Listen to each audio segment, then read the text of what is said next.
성경 말씀은 빌립보서 4장 11절부터 13절까지의 말씀입니다. 빌립보서 4장 11절부터 13절까지의 말씀. 함께 한번 같이 읽어보도록 하겠습니다. 시작. 내가 궁핍함으로 말하는 것이 아니니라. 어떠한 형편에든지 나는 자족하기를 배웠노니 나는 비천에 처할 줄도 알고 풍부에 처할 줄도 알아. 모든 일 곧 배부름과 배고픔과 풍부와 궁핍에도 처할 줄 아는 일체의 비결을 배웠노라.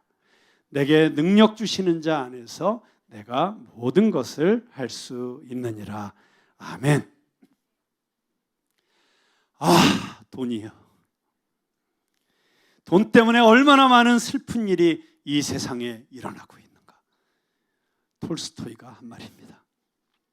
프랜시스 베이컨이라고 하는 분은 이런 얘기를 했습니다. 돈은 최선의 종이요 최악의 주인이다. 스마일즈라고 하는 분도 이런 얘기를 했어요. 악의 근원을 이루는 것은 돈 자체가 아니라 돈에 대한 애착인 것이다.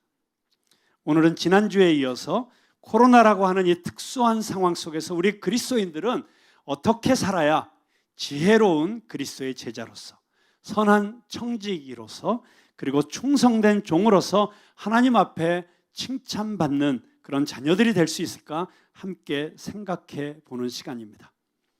지난주에 우리가 가진 가장 중요한 자원, 우리의 재산 목록 1호, 시간에 대하여 생각해 보았습니다. 오늘은 시간만큼은 아니지만 우리에게 너무나도 중요한 자산, 돈에 대하여 생각을 해보려고 합니다. 특별히 이 코로나 시대는 우리에게 돈에 대한 근본적인 시각의 변화를 요구하고 있습니다. 어떤 사람은 이 코로나 때문에 생존의 위협을 느끼고 있을 수도 있습니다. 어떤 사람은 뜻밖의 재정적 확장의 기회를 맛보고 있을 수도 있습니다. 그러나 오늘 제가 여러분들과 이야기하고 싶은 것은 우리가 이런 특별한 시기에 돈을 어떻게 하면 더 벌 수 있고 어떻게 하면 망할 수 있고 그래서 돈을 못 벌고 이런 차원이 아닌 돈에 대한 아주 기본적이고 성경적인 이해, 그리고 돈에 대한 우리의 성경적인 자세, 태도를 확립해야만 이 코로나 시대에 진정으로 승리하는 그리스도의 제자들이 되고 이 시대적 사명을 감당할 수 있다는 것을 여러분들과 함께 나누고자 하는 것입니다. 하나님, G-O-D, 황금, G-O-L-D, 글자 하나 차이입니다. 그만큼 유사한 점이 많습니다. 여러분, almost 돈은 하나님 같은 힘을 가지고 있습니다. 돈이 할 수 있는 일이 어마어마합니다. 그러나 돈이 하나님의 자리를 대신하는 순간 인간은 돈의 노예가 되고 멸망의 길을 걸어가게 되어 있습니다.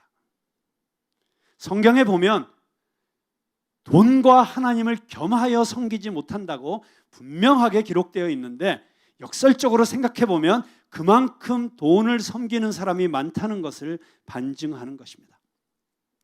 예수님의 가르침을 복음서에서 자세히 살펴보면 돈에 대한 또는 돈을 소재로 한 가르침이 예수님의 가르침 가운데 거의 절반 이상을 차지하고 있습니다. 그만큼 돈이 중요합니다.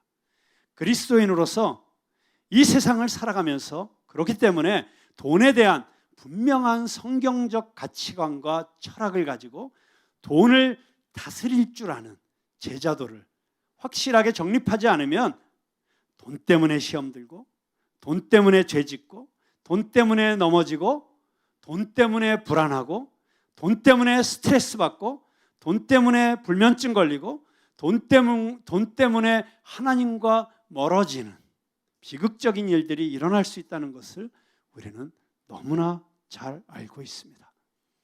돈을 우리가 잘 관리할 수 있다면 우리는 진정한 평화를 맛보며 자유함을 누리며 살아갈 수 있습니다. 저는 오늘 이 자리에 계신 우리 푸른나무교회 모든 성도님들, 그리고 이 영상으로 함께 예배를 드리시는 우리 푸른나무교회 모든 성도님들이 오늘 이 예배 또 이 설교를 통해서 돈으로부터 자유케 되는 역사가 있게 되기를 주님의 이름으로 축원합니다. 돈을 다스릴 줄 아는 사람이 될 수 있게 되기를 주님의 이름으로 축원합니다. 돈에 대해서 충성된 종이라, 충성된 청직이고 지혜로운 청직이라고 그렇게 주님 앞에 칭찬받을 수 있는 우리 성도들이 다 되시기를 주님의 이름으로 축원합니다. 자, 돈에 대해서 얘기한다고 하면 벌써 여러분 마음속에 약간 긴장감이 생기고 또 가드를 딱 올리면서 벌써 방어막을 치고 계시는 분이 있을지도 모르겠어요. 오늘 목사님이 무슨 설교를 어떻게 하더라도 나는 내 돈은 내가 지킬 거야. 그리고 11조 안 할 거야. 너무 나한테 그런 헌금 강요하지 마세요. 뭐 이런 식으로 마음속에 이미 가드를 올리고 계시는 분이 있다면 안심하십시오.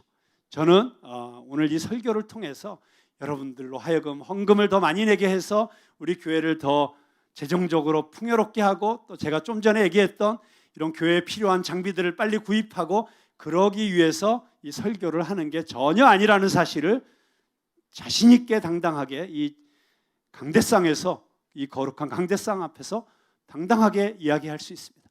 제가 오늘 이 돈에 대해서 설교하는 이유는 여러분들을 자유케 하기 위함입니다. 여러분이 돈에 대해서 자유함과 풍성함을 누릴 수 있도록 도와주고 싶은 것입니다. 자, 그런 마음의 소원을 가지시고 편안한 마음으로 내가 어떻게 하면 돈의 노예가 되지 않고 돈의 주인이 되어서 돈을 통해서 하나님의 나라를 확장시키고 생명을 구하고 이웃을 사랑하라고 하신 주님의 명령을 순종하는 삶을 살 수 있을까? 네, 그 비밀을 함께 풀어가 보도록 하겠습니다. 자, 돈에 대해서 이야기할 때 그런데 문제가 있어요. 정말 할 얘기가 너무 많아요. 제가 지난주 시간에 대해서도 워낙 중요한 주제를 이야기하다 보니까 평소보다 한 10분 정도 더 설교를 했다가 사방에서 야단을 맞았습니다. 근데 오늘은 거의 2배 정도 되는 시간으로 설교를 해야 될 것 같은데 할 얘기는 많고 설교는 짧아야 된다는 이 두 명제를 조화시키기 위해서 할 수 없이 제가 선택한 것은 2가지 방법입니다. 첫째는 말을 이제부터 빨리 한다. 두 번째는 주저리 설명하지 않는다. 골자만 이야기한다. 왜냐하면 우리 성도님들은 이미 다 살아볼 만큼 살아봤고 또 설교도 들어볼 만큼 들어봤고 책도 다 읽을 만큼 읽어봐서 제목만 얘기해도 무슨 얘기하는지 다 알아들으실 수 있는 분들이다. 굳이 제가 이해하고 설명하고 해석해 드리지 않고 적용해 드리지 않아도 된다. 맞죠? 제목만 얘기하면서 빨리빨리 넘어가겠습니다.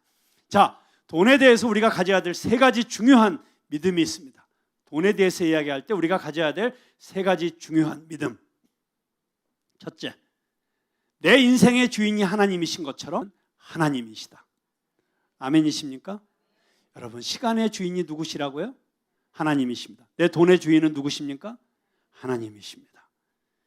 요한 웨슬러가 이런 말을 했죠. 당신의 지갑이 회개하기 전까지 당신은 진정으로 회개한 것이 아닙니다.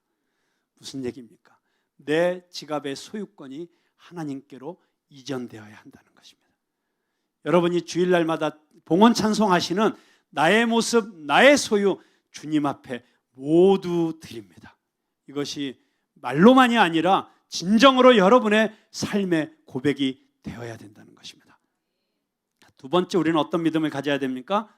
내 돈의 주인이 하나님이시라면 내 필요는 하나님이 책임지신다. 여러분, 그 믿음이 있으십니까? 네. 마태복음 6장 25절에서 33절에 보면 그러므로 내가 너희에게 이르노니 목숨을 위하여 무엇을 먹을까 무엇을 마실까 몸을 위하여 무엇을 입을까 염려하지 말라. 목숨이 음식보다 중하지 아니하며 몸이 의복보다 중요하지 아니하냐.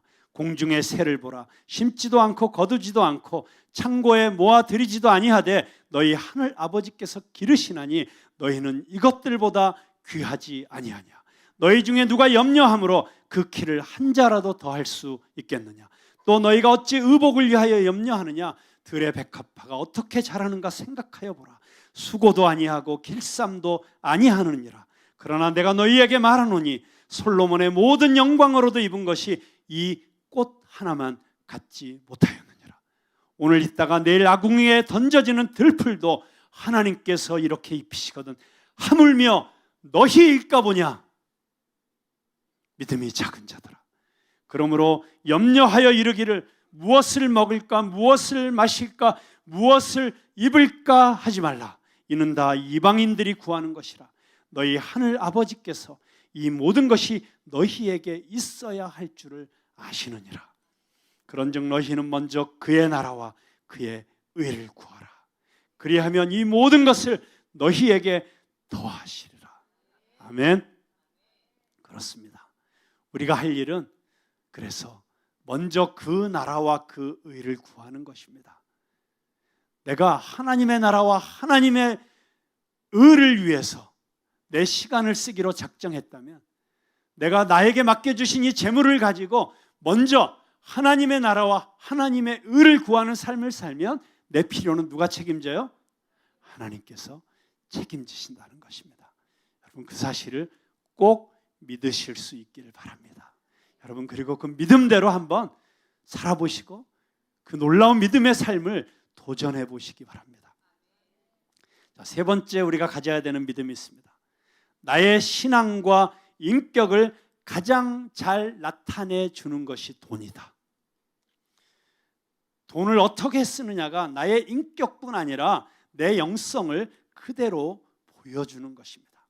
내 캘린더에 적혀 있는 나의 스케줄이 나의 삶의 가치관과 세계관과 인생 철학과 내 신앙을 그대로 보여주듯이, 만약 가계부를 쓰고 있다면, 여러분 혹시 가계부 쓰고 계신가요?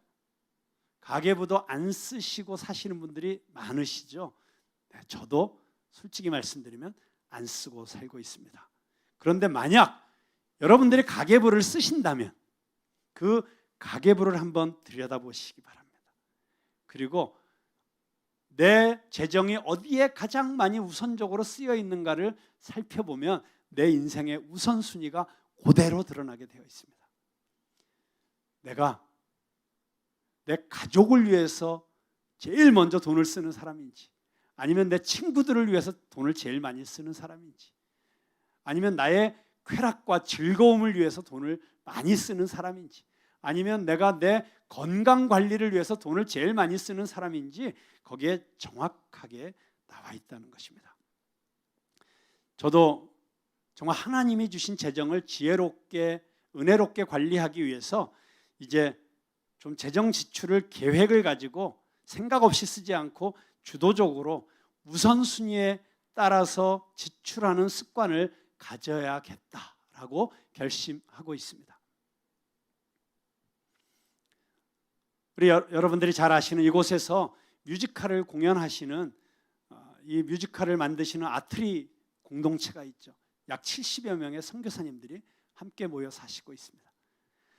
그 선교사님들이 문화 선교사로 헌신하면서 평생을 무소유로 살기로 그렇게 결단하시고 함께 모여 사시는 분들이세요. 그래서 제가 이분들의 삶을 들여다보니까 정말 깜짝 놀라겠더라고요. 지금은 많이 인상이 돼서 한 분 한 분 한 달 생활비가 20만 원씩 지급이 되더라고요. 근데 옛날에는 10만 원씩 받고 사셨어요. 물론 숙식은 제공되는 그 기본 위에 10만 원씩을 다 받으시고 사시더라고요. 그래서 10만 원 갖고 어떻게 사시나 너무 궁금했어요. 근데 이분들이 정확한 재정 지출 원칙을 가지고 사시더라고요. 10만 원 받으시잖아요. 그중에 만 원을 정확하게 11조 헌금을 먼저 하십니다. 그리고 두 번째는 이분들이 만 원을 효성금으로 떼어 놓더라고요. 1년에 한 번 설날 부모님께 세배 드리러 가는데 그때 12만 원을 효성금으로 부모님께 드리기 위해서 한 달에 만 원씩을 떼어 놓더라고요. 그리고 또 만 원은 또 다른 선교사님들이나 선교단체를 위해서 헌금하기 위해서 떼어 놓고 7만 원 가지고 통신비, 교통비, 커피값, 용돈 그러고 사시는 모습을 보면서 제가 굉장한 충격과 도전과 감동을 받았던 적이 있습니다. 그런데 너무너무 풍성하게 사시더라고요. 언제 한번 기회가 되시면 우리 아트리 선교사님들의 삶을 여기서 간증하는 시간을 한번 여러분이 들으시면 풍요로움이라고 하는 것은, 정말 하나님 안에서 풍성한 삶이라고 하는 것은 돈이 많아서 되는 게 아니구나 하는 것을 생생하게 들으실 수 있으리라고 생각을 합니다. 자, 네 번째 우리가 돈에 대해서 가져야 되는 중요한 믿음이 있습니다. 그것은 무엇이냐면 돈을 하나님의 뜻에 맞게 쓰는 것도 중요하지만 돈을 하나님의 뜻에 맞게 버는 것도 중요하다. 버는 과정이 하나님의 성품에 맞게 정의롭고 자비로워야 한다는 것입니다. 하나님은 땀 흘려서 정직하게 번 돈을 기뻐하시고 그 돈을 가지고 하나님의 일을 하는 것을 기뻐하십니다. 우리가 때로는 잘못된 방법으로 돈을 벌어서라도 건축 헌금 많이 하고 11조 많이 하면 하나님이 기뻐하실 거라고 생각하는데 착각입니다. 그런 돈을 하나님은 기뻐하시지 않습니다. 하나님은 번제를 기뻐하시지 않고 고아와 과부를 돌보는 인애를 기뻐하신다고 분명하게 성경은 기록하고 있습니다. 그래서 이스라엘에서는 농사를 지을 때도 반드시 일부를 추수를 못하게 남겨놓았고 추수하다가 흘린 곡식들은 줍지 못하게 했습니다. 내가 먹고 살기 위해서 경제활동을 하면서도 언제나 하나님의 자비로 이웃을 생각하면서 돈을 벌어야 되는데, 제가 정말 세계적인 대기업으로 성장을 했던 어떤 기독교 기업을 표방하는 기업을 보면서 와, 감탄하기도 하고 부러워하기도 했는데, 그 회사에 납품하는 하청업체 사장님들의 이야기를 듣고 너무너무 실망했던 적이 있습니다. 그 회사가 그렇게 어마어마한 세계적인 기업이 되기 위해서 너무 많은 하청업체들의 피땀을 빨아먹었다는 그런 비난과 원성을 듣고 있는 것을 보면서 과연 하나님이 기뻐하시는 게 뭘까라고 하는 것을 심각하게 생각했던 적이 있습니다. 여러분, 하나님께서는 정직하게 땀 흘려 일하는 수고와 그 대가를 기뻐하시고 그것을 통해서 우리가 하나님의 자녀로서 살아가기를 원하신다는 것입니다. 제가 그런 의미에서 요즘 최근에 굉장히 저에게 감동을 주시는 분이 한 분 계세요. 제가 그분 사진을 좀 보여드릴게요. 사진이 보이시나요?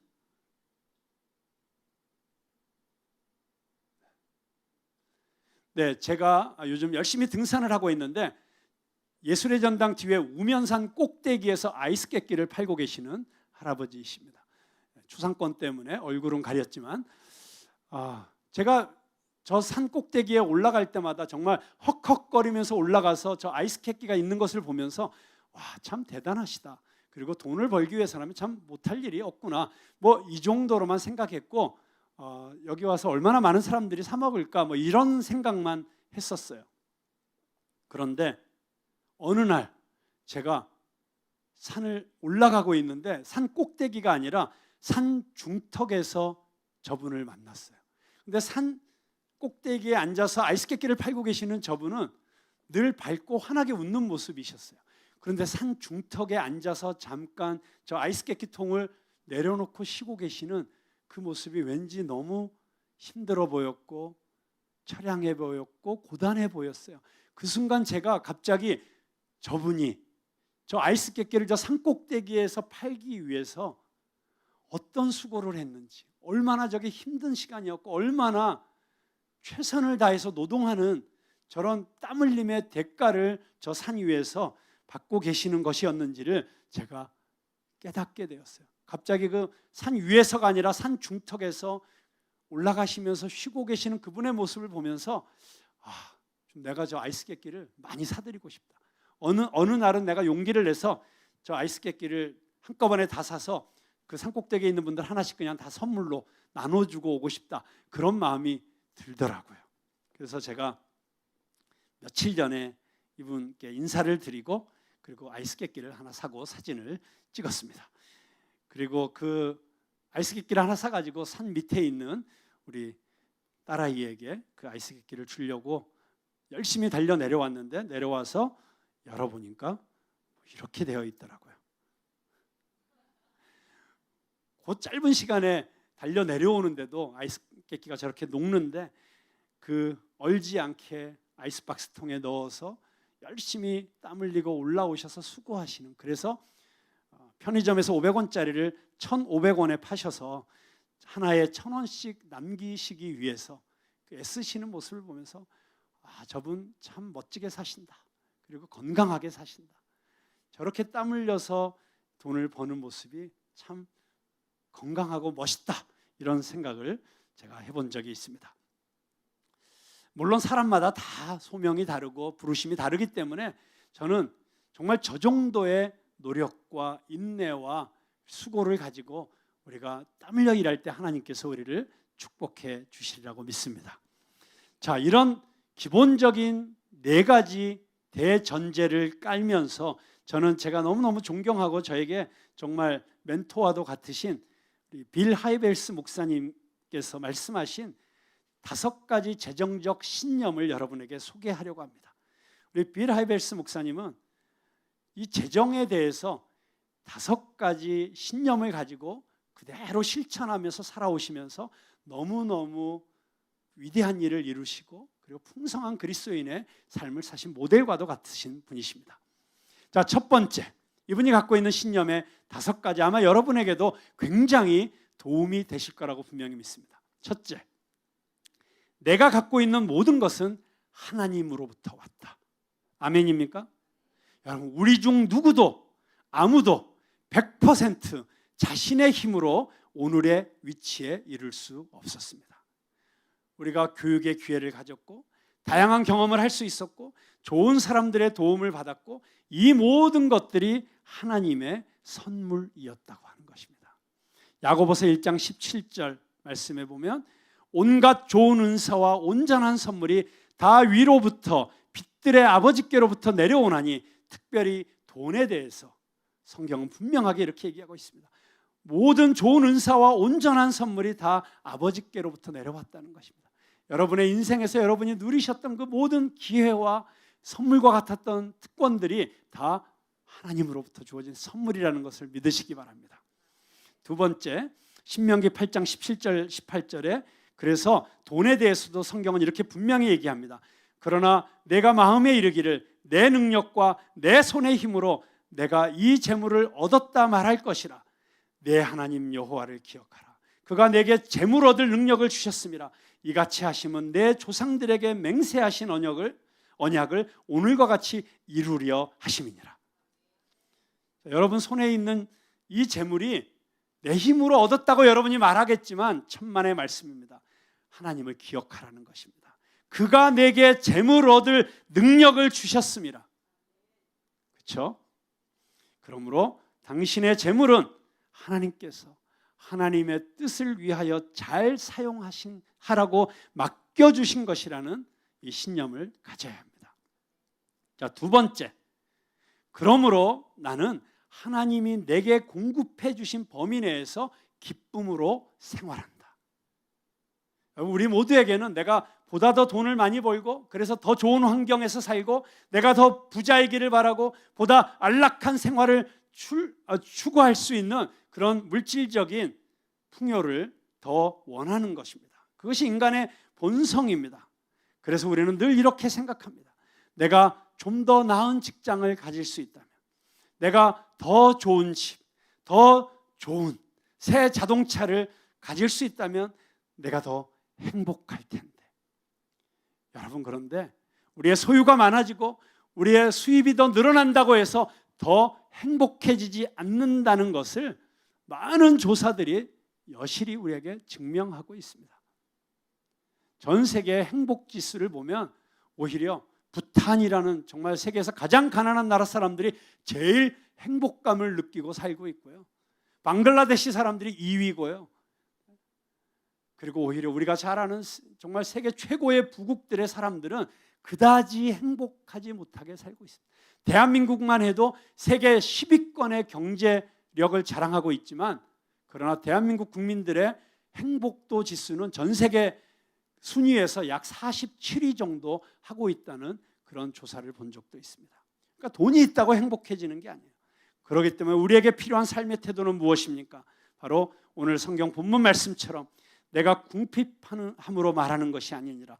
어떠한 형편에든지 나는 자족하기를 배웠노니 나는 비천에 처할 줄도 알고 풍부에 처할 줄도 알아. 모든 일 곧 배부름과 배고픔과 풍부와 궁핍에도 처할 줄 아는 일체의 비결을 배웠노라.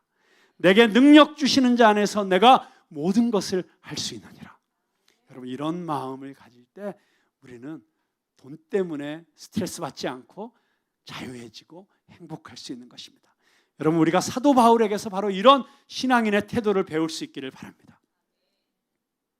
그런데 우리가 신실한 그리스도인이라고 하면서도 하나님이 나에게 공급해 주시는 그 재정보다 훨씬 더 많이 소비하는 그리스도인들이 많이 있다는 것을 우리는 종종 보게 됩니다.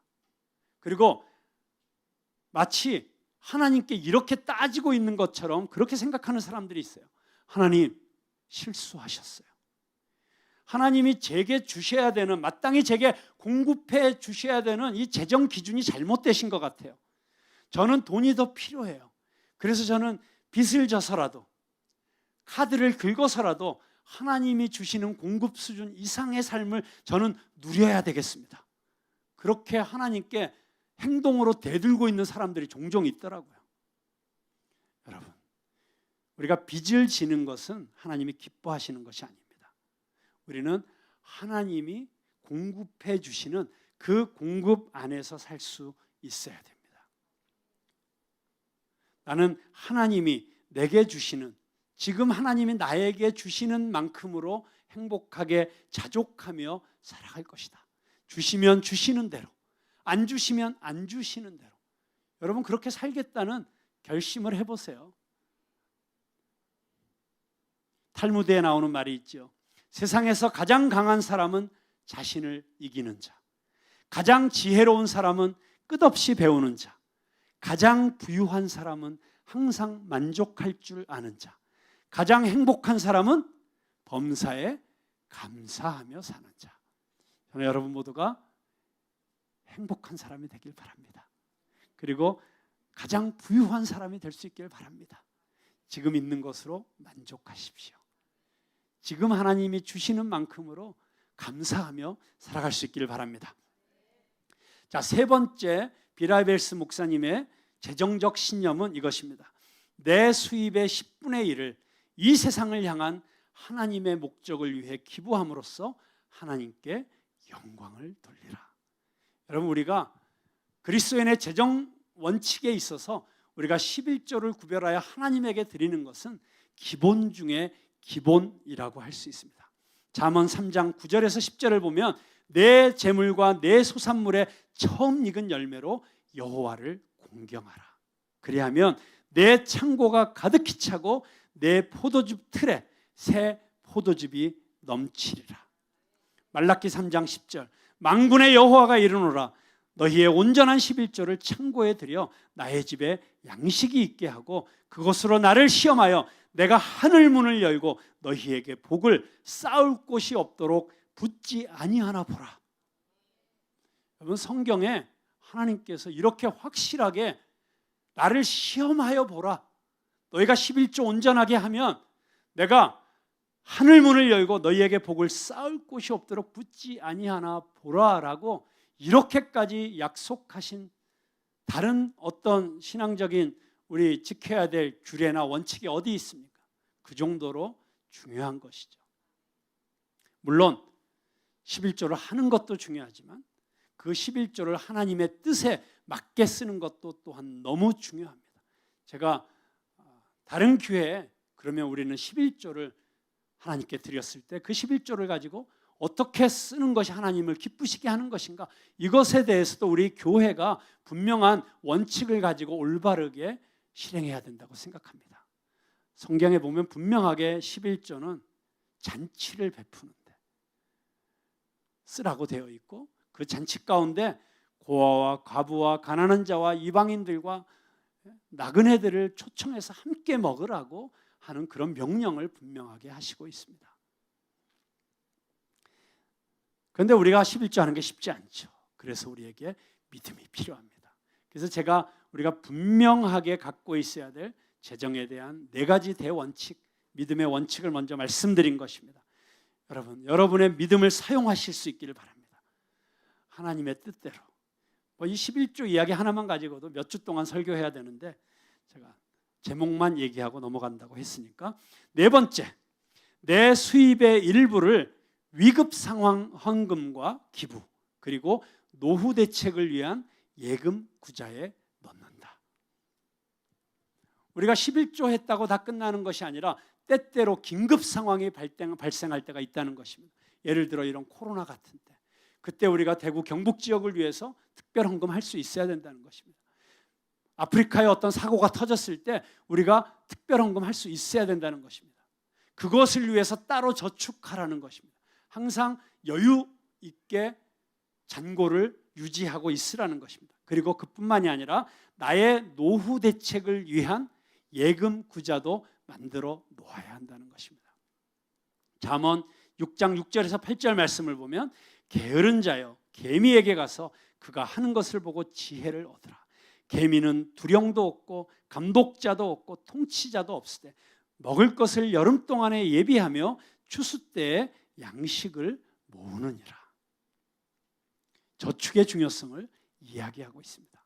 그리고 그렇게 하나님께서 주신 지혜를 따라서 내가 잘 저축해 놓았을 때 그것이 때로는 긴급 상황에서 우리의 도움을 필요로 하는 선교 현장을 도울 수도 있고, 우리의 소외된 이웃들을 도울 수도 있고, 그리고 또한 내가 살아가면서 순간순간 나에게 닥치는 어떤 위기 상황에 대처할 수 있게 된다고 하는 것입니다. 자, 마지막으로 다섯째입니다. 자, 이런 원칙을 갖고 살아가고 있지만, 그러나 그 원칙에만 매여서 사는 것이 그리스도인의 삶은 아닙니다. 오히려 그리스도인의 삶의 마지막 단계는 out of box, 박스를 넘어서는 것입니다. 물론 우리가 원칙을 가지고 그 원칙 중심으로 살아가야 되지만, 그러나 그 원칙을 넘어서는 또 다른 차원의 삶이 있습니다. 그게 뭐냐면 바로 하나님과의 친밀한 관계입니다.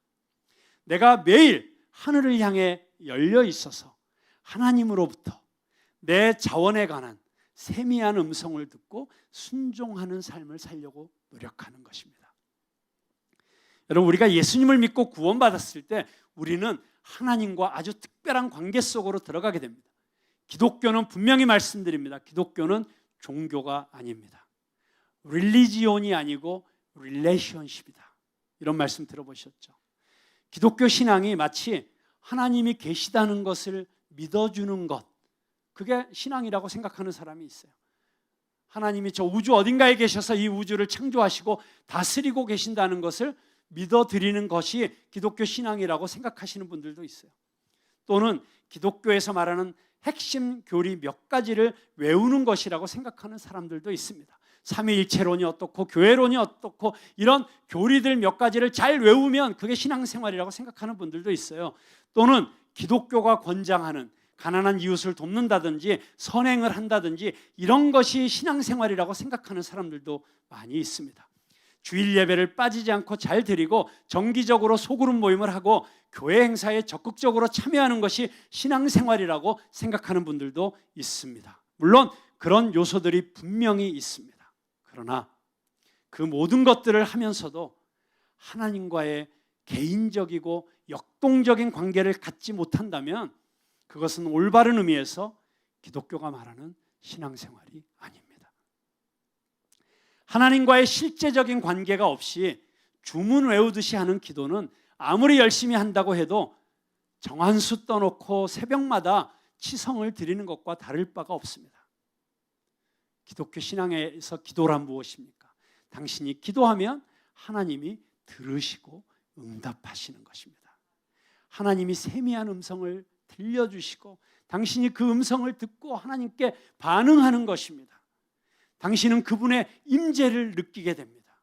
호흡하는 것처럼 당신은 하루 종일 하나님과 연결되어서 숨을 들이마시고 내쉬면서 그분의 음성을 듣고 기도하는 것입니다. 이런 관계를 하나님과 누리는 그리스도인들은 재정관리에 있어서도 궁극적으로는 매 순간 하나님의 인도하심을 구하고 그분의 음성에 순종하는 삶을 살게 되는 것입니다.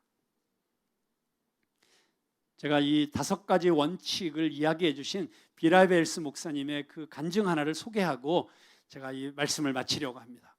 이 비라벨스 목사님이 그 식당에 어떤 사람이 좀 많은 식당에서 설교 준비를 열심히 하고 계셨대요. 그런데 자신을 담당하는 웨이트리스가 주문받다가 갑자기 옆에 가서 휴대폰 문자 메시지를 읽고 순식간에 안색이 흐려지면서 눈물이 글썽거리는 것을 보게 되었어요. 그 웨이트리스가 감정이 복받치고 있는 것을 느끼게 되었습니다. 그러다가 다음 순간 사람들이 커피 더 달라, 또 주문 받아라 하니까 그 웨이트리스가 휴대폰을 주머니에 넣고 뛰어가는 것을 보게 되었습니다. 그런데 그때 성령님께서 미세한 음성을 들려주셨어요. 빌, 너는 지금 설교 준비를 하고 있지? 하지만 내 설교는 나중에 준비해도 된다. 지금 저 자매가 많은 스트레스에 시달리고 있단다. 그래서 지금 내가 하는 것을 멈추고 그녀를 격려하는 메모를 내 설교 종이에 써라. 이렇게 말씀하시는 거예요. 그래서 그 음성에 순종해서 설교를 쓰려고 했던 원고지에다가 그녀를 격려하는 말을 쓰기 시작했습니다. 그런데 그렇게 쓰고 있는데 하나님이 또 말씀하셨어요. 참 빌, 그리고 그 메모지와 함께 기가 막힐 정도의 팁을 놓고 가라. 그 음성을 듣는 순간 갑자기 이 빌 목사님이 헷갈리신 거예요. 기가 막힐 정도? 그게 어느 정도나 되는 거지? 일단 메모나 다 끝내자. 그래서 일단 메모를 다 쓰시고, 그리고 나서 하나님이 도대체 뭐 어떻게 요구하실까 궁금해가지고 침을 꼴딱 삼키시면서 기도를 했대요. 하나님, 기가 막힐 정도의 팁이 무슨 뜻이시죠? 제가 보통 15%를 팁으로 놓는데 그러면 30%? 그 정도면 굉장히 많은 건데요. 그때 하나님께서 너무 분명하게 말씀하시더래요. 그 웨이트리스에게 $100 팁을 줘라. 당연히 기가 막힐 정도의 금액이죠. 그렇지만 하나님께 순종하는 훈련이 잘 되어 있던 이 빌 목사님은 말도 안 된다고 생각했지만 메모지를 적고 그 안에 $100짜리 지폐를 넣어서 그 자매에게 말없이 주고 나왔다고 합니다. 그리고 나서 몇 주일 후에 또 다른 설교를 준비하려고 그 식당에 가게 되었어요. 또 그녀가 서빙을 했습니다. 그런데 아무 말도 하지 않았습니다. 그런데 자기가 설교 준비를 다 마치고 짐을 챙겨서 나오려고 하는데 갑자기 그 웨이트리스가 달려와서 자기에게 카드 한 장을 주면서 나중에 보세요. 이렇게 얘기하더래요. 사무실에 와서 그 카드를 열어보니까 그 카드에는 이렇게 적혀 있었다고 합니다. 지난주에 제게 건네준 메모와 선물이 저한테 어떤 의미였는지 당신은 전혀 알 수 없을 거예요. 그날 아침에 남편이 이혼 서류를 보냈어요. 우리 돈을 모두 그 사람이 관리했는데 그가 돈을 모두 가져갔고 하나뿐인 자동차마저 갖고 갔어요. 그런 중에 당신의 메모와 선물을 봤어요. 이 일로 하나님은 신실하시고 저를 보살펴 주시는 분이라는 것을 다시 한번 깨닫게 되었어요. 당신이 영적으로 재정적으로 하나님과 건강한 관계를 맺고 살아갈 때, 이렇게 세미한 하나님의 음성에 순종하면서 살아가게 될 때 당신은 하나님이 당신의 자원을, 당신의 재정을 통해서 그것을 통해서 기쁘게 일하시고 있는 것을 눈앞에서 볼 수 있는 특권을 갖게 될 것입니다.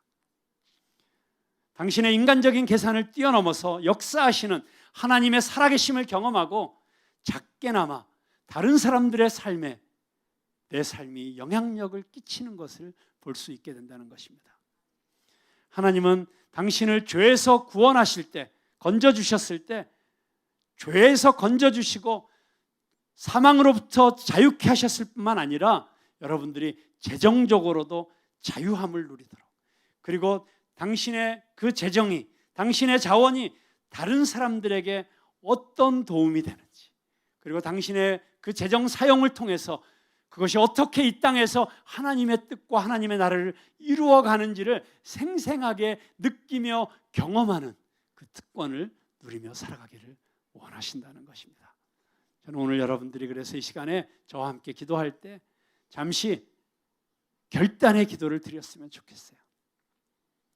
지난주에 우리가 시간 사용에 대해서 하나님 앞에 결단하며 기도했듯이 오늘 이 시간에는 우리의 재정에 대해서 하나님께서 맡겨주신 이 재정을 제가 어떻게 관리하고 사용하겠습니다 하는 것에 대해서 지금 성령님께서 이 설교를 통해서 여러분에게 말씀하셨다면 그 음성에 순종하시는 시간이 되기 바라고 주님 앞에 결단하는 시간이 되기를 바랍니다.